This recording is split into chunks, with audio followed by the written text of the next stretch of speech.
श्रीमद् भागवत ब्रह्म विचार है, ईश्वरीय विचार है। श्रीमद् भागवत सनातन विचार है और विचार सागर ये कहता है कि विचार करते करते आप वही हो जाते हैं, सद्विचार। चूंकि हम विचारशील प्राणी हैं, हम मनुष्यों का ये वैशिष्ट्य है, हम विचारशील प्राणी हैं। तो अगर ये भगवत विभूति, ये भगवत विचार हम ग्रहण कर सके तो इसका फल भगवान ही है। श्रीमद् भागवत की फलश्रुति कुछ और नहीं, ब्रह्मानुभूति ही है। इसका फल अमरता है, इसका फल स्वयं ब्रह्म है। कथा श्रवण का फल स्वयं भगवान है, क्योंकि ये वांग्मय विग्रह है भगवान का। भगवान की अनेक मूर्तियां, हम प्रतीक उपासक हैं, बिंब उपासक हैं, हम मूर्ति उपासक हैं, हम चित्र और चरित्र की उपासना करने वाले भारतीय, हम प्रतीकों की उपासना करते हैं। ये जानकर कि ये एक छोटा सा प्रतीक विराट का ही अंश है।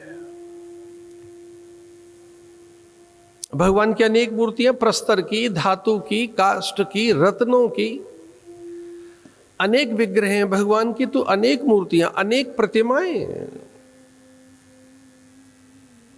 पार्थिव एक शिवलिंग की कल्पना करके देखो, नन्हे से मृद कण से, एक नन्ही सी रज कणिका से, एक तनिक सी रेणु कणिका से, रेणु कण, एक तनिक सा रज कण, मिट्टी का एक नन्हा सा कण, उसमें भी पार्थिव महादेव की स्थापना करने के हम अभ्यासी भारतीय। ये हम कहां विचार करते हैं कि मिट्टी का महादेव कैसे हो सकता है? मिट्टी में महादेव कहां हो सकता है? क्योंकि मिट्टी में भगवत विभूति है। माता भूमि ही पुत्रोहम पृथिव्या, ये मां ही तो है। ये भगवान की विभूति मिट्टी, और इसमें है अडोरियान, इसके प्रत्येक अणु में वह विद्यमान है। इस सत्य को स्वीकार करते हुए तनिक सी मिट्टी का एक कण लेकर उसकी पार्थिव पूजा करते हैं हम लोग। कोटि कोटि शिवलिंगों की स्थापना यहां इस धरती पर होती रही है। मृद कणिकाओं में से, रज कणिकाओं में से, अन्न कण से, अन्न के सामान्य कण में भी हम प्रतिमा का स्थापन कर लेते हैं। और सुंदर प्रतिमाएं तो हम देख ही रहे हैं, प्रस्तर की, धातु की, रत्नों की, स्वर्ण की। एक भाव प्रतिमा, शास्त्र कहते हैं मंत्र से भी प्रतिमा बनाई जा सकती है। भाव से, मंत्र से, विचार से, धारणाओं से, विचार से एक प्रतिमा गढ़ी जा सकती है। हम कल्पना करते ही तो हैं विचार से, सुख और दुख की। लेकिन ये जो सामने प्रतिमा है, जिसका भी पूज्य संतों ने पूजन किया, पुष्प अर्पण किए, ये प्रतिमा, ये विग्रह वांग्मय विग्रह है। निसंदेह ये पत्थर की मूर्ति नहीं है, पर ये कौन सी मूर्ति है? ये शब्द विग्रह है, शब्द मूर्ति। हमारे यहां तो महापुरुषों को भी मूर्ति कहते हैं। गुरु के लिए मूर्ति शब्द आया है। गुरु मूर्ति है, केवलम ज्ञान मूर्ति, भावातीतम, त्रिगुण रहितम, सदगुरुम तन नमामि। हमारे यहां तो गुरु भी मूर्ति है, इसलिए उपासना करनी चाहिए। गुरु मूर्ति है, हमारे यहां गुरु मूर्ति कहते हैं।